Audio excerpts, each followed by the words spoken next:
Hey.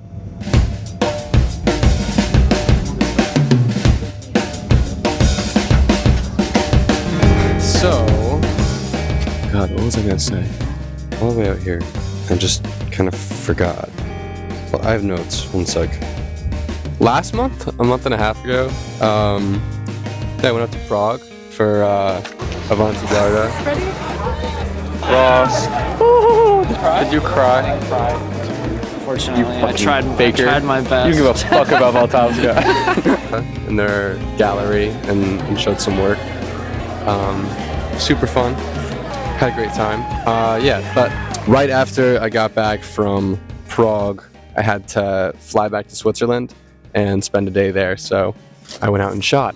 My plan was to spend the night in the airport, and I got this text from my dad, and he was like, hey, they're gonna kick you out of the airport at midnight. You gotta find a place to stay. And at that point, it was like the afternoon, so I wasn't stressing too hard.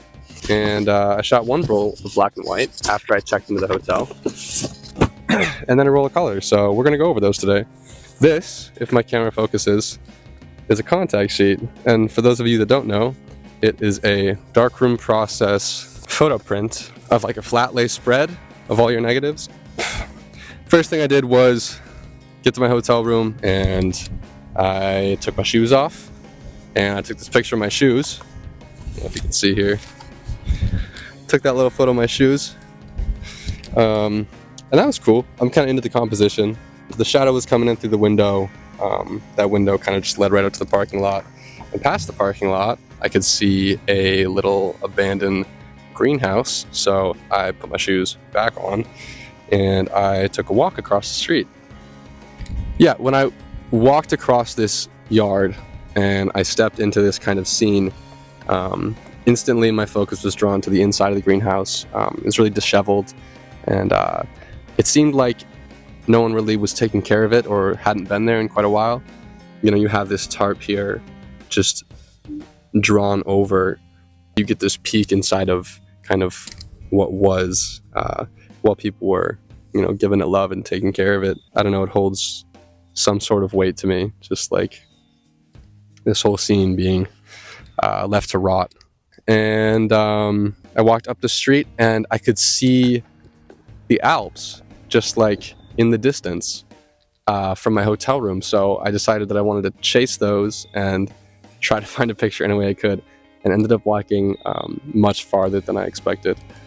The first thing that I came across was this little field, and in the middle of the field was this white cat that was just sitting there. You know, you can see this fence post marking off the field, and the cat is centered right above it.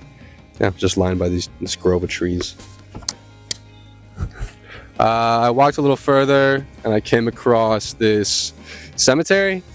That was cool. Yeah, there's all these white flowers right in front, and then that big cross signage, and you can just barely see the French Alps in the back. I spent the rest of the day just chasing those Alps, and yeah, I came across this parking lot before I got on this trail where I was actually able to see them better. I mean, there's not a lot to say about this photo, but I liked it because you can see this weird fire hydrant or something, and the rock and the building all kind of make this composition what it is, with the Alps being in the back as almost like an afterthought, even though that's really what I was after. I walked a little further, and I got on this wooded path, and as soon as I stepped out of the trees from the path, I stepped out into this field, and it was just like, ooh, and there were the mountains. And that's exactly what I was looking for. So I sat in the field, and I tried to find a composition that I liked. It was kind of hard because they're pretty empty. So yeah, I just shot one photo of the Alps and kept walking. You know, I stayed on the path, and I got to this little clearing here, or the entrance of the clearing, where you can see the mountain in the back. There was this shipping container with fences around it and this little like drainage tunnel. But yeah, I shot a vertical composition too, and exposed for the highlights instead of the shadows, and that really kind of gets rid of all of the scenery in the foreground and really just focuses on the glow of the mountains in the back, and I was pretty into that. I kept walking and I took a shot of this drainage ditch again, and this lady just walked right in front of my frame while I was shooting the photo, but I didn't mind it. I thought that it fit the whole kind of theme pretty well of me just like being on this walk trying to find the mountains. And then I took a photo of this house in the distance with the Alps kind of winding around and showing up behind it. The foreground is kind of framing the house with these leaves. Yeah, that's cool.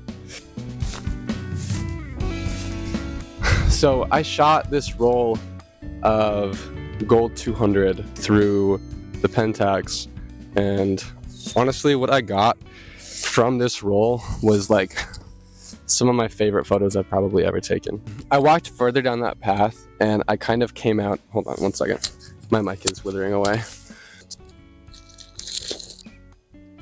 Like that? You like that? Wow, it's so hot out here. I walked a bit further and I came across this farm. And I was a little surprised to see I woke all the dogs up. This whole pack of dogs just barking at me because I was focused on this cow that was in the middle of the pasture, right in front of this big old house that's just like dilapidated. I don't know, this fence was barely holding this dude in. But you can see the blues really coming out in the background, where the mountains are at, and then these really nice dark greens just like showing through. And that's where I think the strength of Gold was really lying that day, because something about the lighting and the mixture, I don't know, everything's just, it seems so similar to like how I remembered it. So again, just really impressed with that. Later he kind of came up to me just to check me out, and I don't know, he seemed like an old guy. He seemed like he had been around the block a few times. So I ended up walking around the trail to this other part of the fence and grabbed what I think is honestly one of my favorite photos, like across the board. You have the whole foreground just covered in leaves, and over this garden wall you can just barely see this like pack of horses.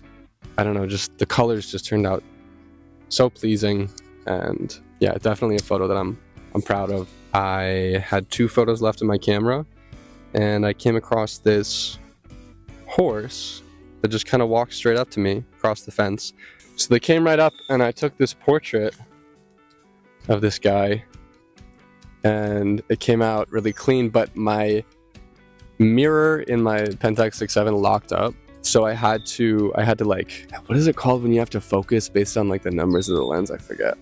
I should know that. But I had to do that because I couldn't see through my viewfinder at all. And that happens when it gets cold. That's what I've noticed with my Pentax. It gets below 40 and then my mirror just totally locks up for some reason. I don't know why. Yeah, after I got my focus in, I just took my last photo.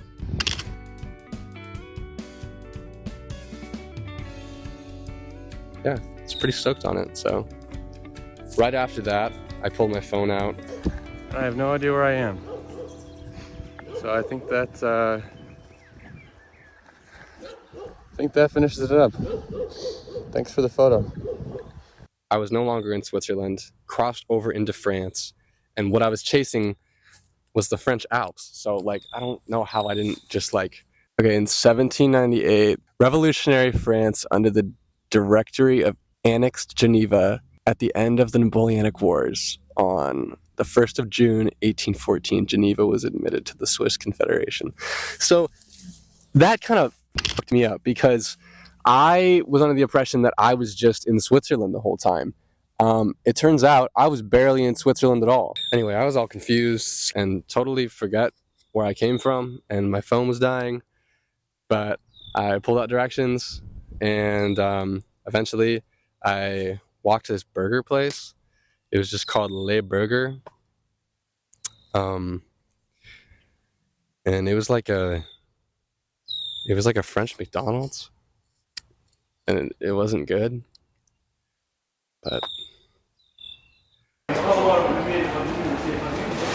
Switzerland. I don't think they want me to record people here.